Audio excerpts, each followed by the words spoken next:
Thanks, Josh. Concern has certainly been rising among students here at the university, especially commuters. Now, if you take a look behind me, you'll notice the construction zone of the new land bridge and the new parking garage taking up a rather large portion of the Southern Avenue lots. Although many companies nowadays actually ask for workers who can multitask, research shows that it's actually impossible for the human brain to focus on multiple tasks at one time. In fact, trying to focus on multiple things at once can actually damage your brain in the long term and cause you to become less productive than if you were to do it one task at a time. Sarah Painter was expecting the usual when she came home from work yesterday afternoon. But when she pulled up, she realized there was something very unusual in her driveway. While a big part of the Photographic Society is taking good pictures,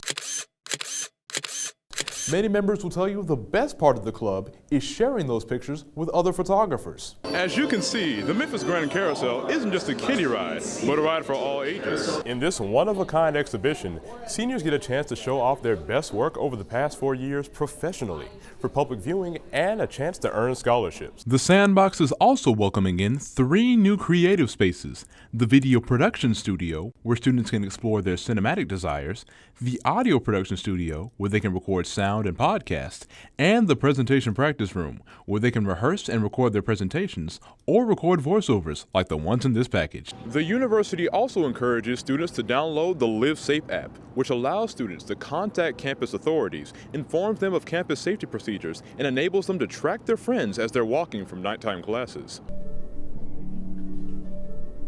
Celebrating half a century of music, the Memphis Youth Symphony is actually made up of 4 different ensembles, allowing for more than 200 students to participate, as well as perform several major orchestral pieces throughout the season. The University of Memphis, by day, said to be the safest large campus in the state of Tennessee, but by night, some students say it's a different story. During the day, when I'm walking around my classes, I feel pretty safe, but I have to walk home from my job on campus, which is way across the railroad tracks, at night by myself, and I don't feel very safe when I'm doing that. With last semester's focus on different forms of assault, and now with mass shootings making headlines seemingly every week, a top concern on the minds of many students is campus safety, especially at night. It depends on how late. Like right now it's 7:25. I probably wouldn't walk around 8, 9 when it gets a little darker. U of M Police Services works to maintain campus safety by informing students of campus crime and safety procedures, training officers for emergency scenarios, and patrolling the campus at night. I feel like school should at least be one of the safest places to be at. So even later at night, I think they should be at least feel the comfort of being safe. For students walking around at night, officers strongly encourage that they be aware of their surroundings. Police Services recommend students take advantage of resources like Tiger Escort and emergency call buttons located inside blue-lit terminals across campus. The university also encourages students to download the Live Safe app, which allows students to contact campus authorities, informs them of campus safety procedures, and enables them to track their friends as they're walking from nighttime classes. Students can also use the app to report emergencies and suspicious people, and to share tips on how they stay safe on campus. Make sure that somebody knows where you are. My friends, like my roommate, she always knows where I am, and if I'm not home on time, she'll call me or something like that. When I walk at night, I try to stay in the lit areas where you have the little boxes. If you feel something suspicious going on. Try to have company while going, like a friend, because usually I know my friend sometimes she'll call me, just to have the feel of somebody with her. So, as long as they have somebody who is there. Reporting for Tiger News, I'm Caleb Suggs. University of Memphis students had a multicultural experience Friday night at the Asian American Association's annual Tour of Asia. Tour of Asia is actually AAA's biggest event of the year. This is a time for multiple Asian organizations and cultures to come together to express their culture through food and performances and activities. And many Asian American students certainly got that chance to express their culture, as this year's Tour of Asia showcased 7 different Asian countries, including Cambodia, South Korea, the Philippines, and Vietnam. The school is so culturally diverse, and there are some minorities that a lot of people from maybe out of state might have never experienced or heard of before. There's a variety of cultures, and everyone has something to bring to the table. The only thing more diverse than the countries represented at Tour of Asia was the audience itself. And so AAA made it a point not just to showcase different countries, but to engage students in a cultural experience they would never forget. It's more interactive.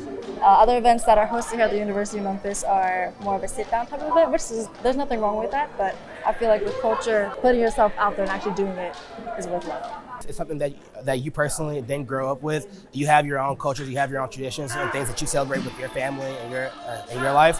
And then be able to see other people's through dance, performances, songs, and just words is really life-changing. It's really a cool experience. Reporting for Tiger News, I'm Caleb Suggs.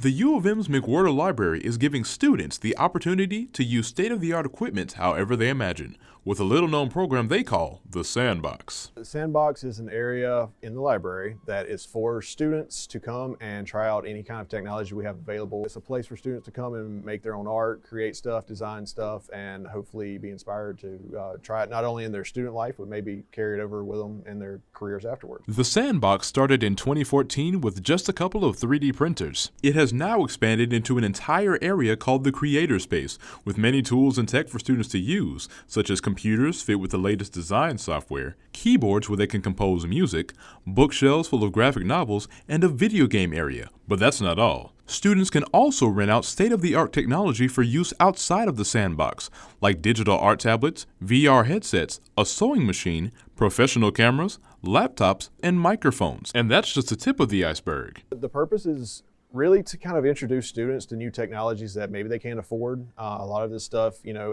as a kid going through college myself, I couldn't afford 3D printers, I couldn't afford the computer equipment, software, so we're trying to provide stuff like that students maybe you've never touched before, never even seen. You can do whatever you want with it. So that's what really blew my mind, is that the University of Memphis gave us this opportunity to work with something for free and just collaborate with each other and to create. The Sandbox is also welcoming in 3 new creative spaces: the video production studio, where students can explore their cinematic desires, the audio production studio, where they can record sound and podcasts, and the presentation practice room, where they can rehearse and record their presentations or record voiceovers like the ones in this package. There's something here for everyone. So if it's 3D printing or playing music or sewing or making stickers or playing video games, there's something for you here. For more information about the Sandbox or to schedule an orientation, visit their website at libguides.memphis.edu/thesandbox. Reporting for Tiger News, I'm Caleb Suggs.